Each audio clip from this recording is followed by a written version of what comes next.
Hello everyone. आज हम पढ़ने वाले हैं टेस्ट ट्यूब बेबी और IVF technique. The full form of IVF technique ये याद रखना एग्जाम के लिए इम्पॉर्टेंट है। In vitro fertilization. तो फर्स्ट ऑफ ऑल मैं आपको बता दूं फ्रेंड्स, ये टेक्निक कब यूज़ की जाती है, मतलब कहाँ पे यूज़ की जाती है। तो कई सारे वुमेन्स के अंदर ओविडक्ट जो होती है, जहाँ पे एग्स प्रिपेयर होते हैं, ओवम प्रिपेयर होता है, तो वो ब्लॉक होती है। तो उसकी वजह से क्या होगा कि उसकी वजह से उनका एग फर्टाइल नहीं हो सकता। जो स्पर्म होता है मेन का, वो वहाँ पे पहुँच नहीं सकता। उसकी वजह से फर्टिलाइजेशन की प्रोसेस नहीं होती। तो ऐसे कपल को अगर बेबी चाहिए तो through IVF technique test tube baby हम उसको बेबी बॉर्न करा सकते हैं। तो मैं आपको बता दूं कि उसका इम्पोर्टेंट कंसेप्ट क्या है। तो the fertilization is outside of body but development of baby is inside the body. ये जो प्रोसेस है उसमें फर्टिलाइजेशन की जो प्रोसेस होगी, यानी कि जो एग्स है एंड जो स्पर्म है, दोनों को कंबाइन बाहर किया जाता है। लेकिन जो बेबी की डेवलपमेंट होगी वो तो बॉडी के अंदर इंटरनल ही होगी, यूटेरस के अंदर ही होगी। तो कैसे होती है ये टेक्निक, तो वो हम देख लेते हैं।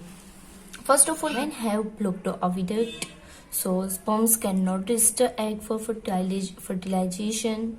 In such cases, doctors insist for IVF technique. तो उनमें डॉक्टर क्या करेंगे, doctors collect freshly released egg and sperms and keep them together for a few hours in suitable medium for fertilisation.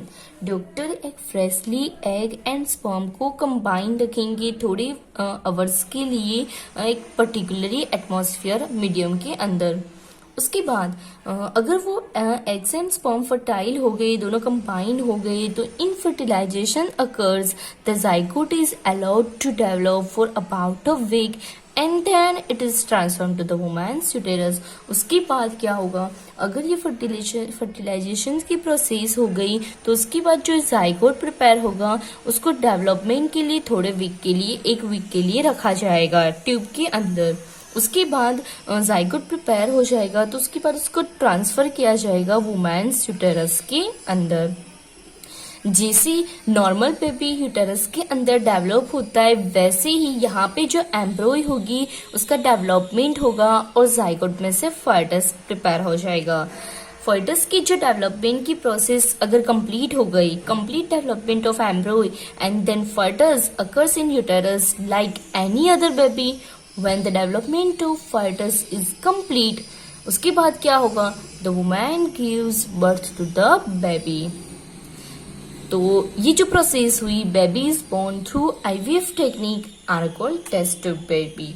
तो ऐसी टेक्निक से, आईवीएफ टेक्निक से जो baby produce होते, बॉर्न होते, ऐसी टेक्निक को हम टेस्ट ट्यूब बेबीज कहते हैं। और इसका इम्पोर्टेंट कंसेप्ट मैंने बता दिया है कि is that the fertilization is outside of body but development of baby is inside the body.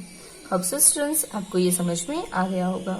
हमें पढ़ना है फोर्टिस क्लोनिंग एंड ऐसी टेक्निक से जो डॉली बॉर्न हुआ था, वो कैसे बॉर्न हुआ था, वो इस थ्योरी के अंदर हमें पढ़ना है। तो क्लोनिंग का मतलब जो कार्बन कॉपी आप बोलते हो, कॉपी अपने पेरेंट्स के जैसा ही दिखना, जो न्यू जनरेशन आ रही है उसको क्लोनिंग कहते हैं हम।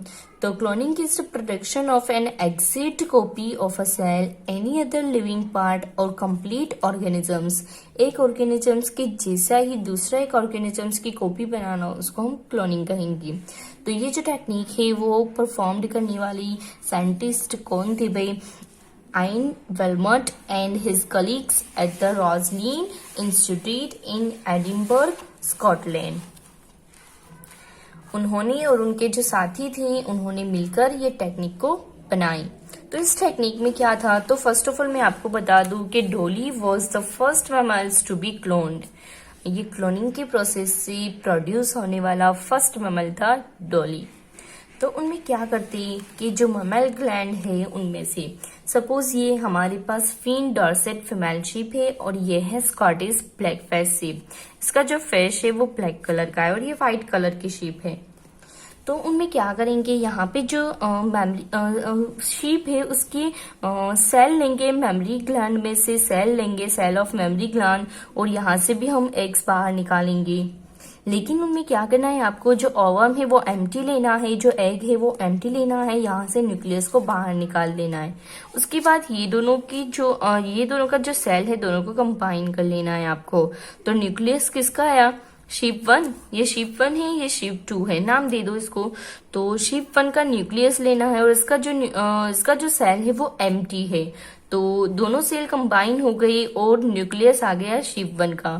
उसके बाद उसको शीप 3 के अंदर इम्प्लांटेड कर लेते हैं, उसको रख देते। तो जब ये शीप 3 में से बाहर निकलेगा, जो बच्चा प्रोड्यूस होगा, जो क्लोन बाहर निकलेगा, जो शीप लिम्ब बाहर निकलेगा छोटा सा, तो वो किसके जैसा होगा, ऑब्वियसली शीप 1 की जैसा दिखेगा, व्हाइट फेस होगा उसका।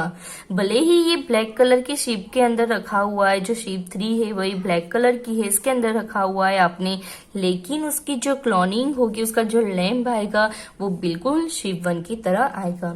तो देख लेते हैं इस प्रोसेस के अंदर क्या होता है। For cloning process, a cell from the mammary gland of a female fin dorsal sheep was collected. यहाँ से आपने मेमोरी ग्लैंड में से उसका सेल कलेक्ट किया। An egg was obtained from a Scottish black face egg. Okay, the nucleus of the mammary gland cell from the fin dorsal sheep was inserted into the egg of the Scottish blackface avi whose nucleus had been removed. उसका nucleus आपको remove कर लेना है, निकाल देना है। The egg thus produced from implanted into the uterus of the Scottish blackface avi. उसके बाद जो ये एग बना उसको प्रोड्यूस एग जो प्रोड्यूस किया आपने उसको इम्प्लांटेड करना है, किसके अंदर इम्प्लांटेड करना है, ये जो ब्लैक कलर की जो शीप है स्कॉटिश ब्लैक फेस एविस जो शीप है उसके अंदर आपको उसको इम्प्लांटेड करना है। उसके बाद वहां पे क्या होगा, ये एग्स जो होगी उसका ऑब्वियसली डेवलपमेंट होगा। तो development of this egg followed normally and finally Scottish blackface egg gave a birth to Dolly. उसके बाद जो ये स्कॉटिश फेस एव शीप है वो डॉली को बर्थ देगी। उसके बाद Dolly was found to be absolutely identical to the Finn Dorset sheep. ये बिल्कुल किसके जैसे दिखेगा, अपनी मदर के जैसा, क्योंकि उनके अंदर से आपने न्यूक्लियस लिया हुआ है। From which the nucleus was taken, आपने जिनमें से न्यूक्लियस लिया ही वही शीप की तरह वो दिखने वाला है। Dolly did not show any character of the Scottish ब्लैकफेस एव। भले ही आपने जो एग डेवलपमेंट किया स्कॉटिश ब्लैक फेस के अंदर, लेकिन इसकी एग भी कैरेक्टरिस्टिक ये लैम्ब के अंदर नहीं आएगी। Thus Dolly was a healthy clone of Finn Dorset sheep. Clear. तो यहाँ पे हमारा जो चैप्टर नंबर 9 है वो फिनिश हो गया। बाय।